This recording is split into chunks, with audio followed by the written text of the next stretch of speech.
Good morning, everyone. Lee Henson here, president and founder of AgileDad, and it's time for today's edition of the Daily Stand-Up. Without any further ado, let's get started. We're going to continue down the path this week. I want to thank Jess from Agile Curator for providing such an awesome newsletter this week. She really hit it out of the park. I mean, she just got every single topic that I thought was important for the week. There's a recent post on on Reddit. And it says, as a Scrum Master, how do you handle opposition? And I feel like this is a good question. How is opposition to the Scrum framework handled within your teams? And they go on to talk about, as a Scrum Master, I'm part of an innovation lab that leads several projects. My team includes very motivated people with 20 plus years experience. I can honestly say these profiles are high performance people. It's really great to work with a team like this. Nevertheless, I get feedback from the team that the Agile or Scrum framework feels a bit childish and task-oriented. So I think the question is, how do you deal with that type of opposition when you've got teams that can do their job and they can be effective, but they feel like this large push for Agile or Scrum is pushing them out of their comfort zone? And, you don't want to completely flex and break and give in because you don't want to be the pushover. Then, Agile will quickly come and go. But you also don't want to be so rigid that you are just in a position where you're so rigid and so inflexible that people are constantly going to oppose you. So I think the key here is to be human. I know that sounds crazy, but one of the things we talk about extensively at AgileDad is following a more pragmatic approach, a humanized approach to getting work done. And I find that we often don't have opposition, because one of the things that I'll do is I'll go in with teams like this, especially really experienced teams, and I'll ask them, I'll say, so tell me, what are the things that you feel like you're doing very well? What are the things that as a group you feel like you're really excelling in and accelerating in and you're excited about? And what's interesting is the teams with the most experience are often very proud of what got them there, and they'll talk about those things. They'll mention them, they'll talk about them, and it's a fantastic opportunity for you to really learn from them. Because sometimes they'll bring up things that maybe you didn't even see, or things that were happening behind the scenes, or things that other people have brought to their attention. It's really cool to give the team an opportunity to speak about those things. The second part is where I will sort of implement the grow model. So let me explain. So the second part is I'll ask them, if we as an organization have you as a team that's being a leader, and there's something that you're frustrated about, or something that's not quite going your way, or something that could easily be improved, what would it be? What would your goal be? What would you try to do to improve? And notice that I haven't used the word Agile or Scrum there at all, because it doesn't need to be. It doesn't need to be about Agile or Scrum.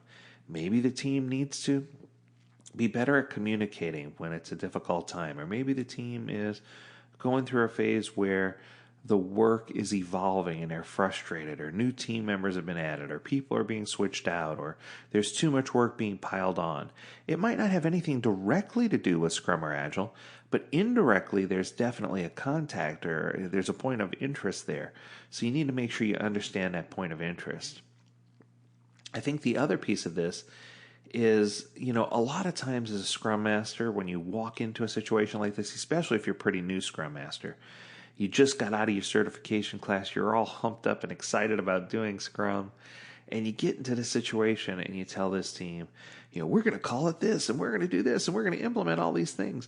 And what you're doing is you're devastating the culture and the infrastructure that made that team high performing. I think it's just important to look at them as, the wise clerics that they are. And it's not saying they're always right, but they're not always wrong either. And I think that with experience comes wisdom. And this ties directly to yesterday's post where we're talking about practice, practice, practice, and how practice makes perfect. I think as a Scrum Master, you need to act with humility, and you need to be more of a servant leader in a situation. I don't care if you call it Scrum, Bum, Chum-or-Lum, XPI, PRP, we all go P together. It doesn't matter what you call it. I don't care how you practice it in many cases. What I believe makes for a successful coach or trainer, for that matter, is that you come in with an open mind, a humble heart, and you just start exploring with the team. What are the tools that they have in place that help them be successful? What are the team dynamics like? What are the things that they like to do?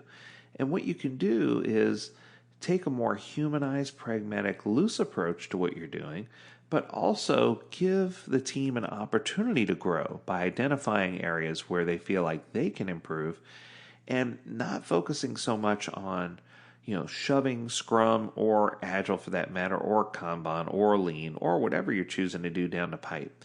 You want to make sure that you're flexible. You want to make sure that you're providing value. You want to make sure that the team recognizes that, hey, you're not just here to take the book out and read from the book. I've been in too many organizations where, someone will walk over to the bookshelf as a ScrumMaster and they'll take down the Scrum for Dummies or Agile for Dummies book and they'll say, Agile for Dummies, chapter 26, verse 4. And it came to pass that the Scrum Master should always be in control of... You get my point, right? If you're coming across as a preacher or a minister or an evangelist and you're sitting with a team and say, thou shalt always do this down by the riverside, you're not going to get a great reception that way. I think the thing that's going to make you get the best reception or help you get the best reception is to humble yourselves and interject yourselves into where the team is in the present, what they're doing now, how they're behaving, the things that are happening. And by learning and providing opportunities, and part of this is in this particular situation, it says this team was part of an innovation lab. But oftentimes what I discover is the teams that are the most frustrated are the ones who aren't allowed to do innovation, the ones who have all these amazing and wonderful ideas, but no one ever gets around to allowing them to be innovative. Sometimes it's changing up the work a little bit so that they can work on different things. One of the big red flags that I see in this post is that it's very likely that whether the team is part of an innovation group or not, that they could be getting burnt out on doing similar things over and over or having the work piled on or dictated to them. And sometimes, a lot of people look at Scrum and they feel like this is a portal or a folder that's going to allow upper management to dictate what work we're doing. Wow.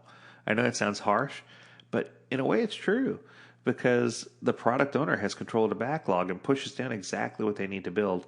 And it takes away the team's opportunity to really be ingenious and innovative and creative and find approaches that work and explore new things.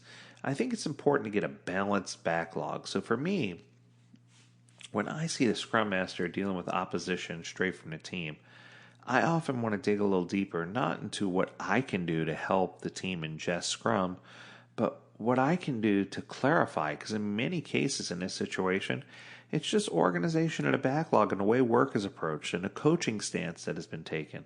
And all those things can easily be adjusted to help you build a better relationship with the team. So as a Scrum Master, how do I handle opposition? I become a greater servant leader. I dig in a little deeper and try to figure out what I can do to serve the team. And even if it's silly things, I start there because by building this relationship of trust and energy with the team, it's going to allow you to further leverage that later when it comes time to saying, hey, what can I do to help you better engage even more so than what you're doing now? What can we do to make your life happier? What can we do to stop things from sucking away your will to live? What can we do to make things ideal? And I think once you win over the trust of the team, and once you win over the honesty of the team, and once they respect you, and they know that you're dealing with them with openness, and that you're not just trying to shove Scrum down their throat, and take that book, by the way, and put it back on the bookshelf, or better yet, in a fireplace, or wherever you're going to put it. Not that it's a bad book, it's just a lot of times when you come in with that very dogmatic approach, it really leaves a bad taste in the mouth of someone who's been doing this for 20 plus years, right? So I hope that information was helpful. I hope it was useful to you. As always, we encourage you to visit AgileDad.com where you can learn more about this and other topics. We also invite you to subscribe to the Agile Curated newsletter. And thank you, Jess, for really digging in and providing these nice topics. As always, we encourage you to stay healthy, stay well, and stay agile, my friends. Until next time, do take care.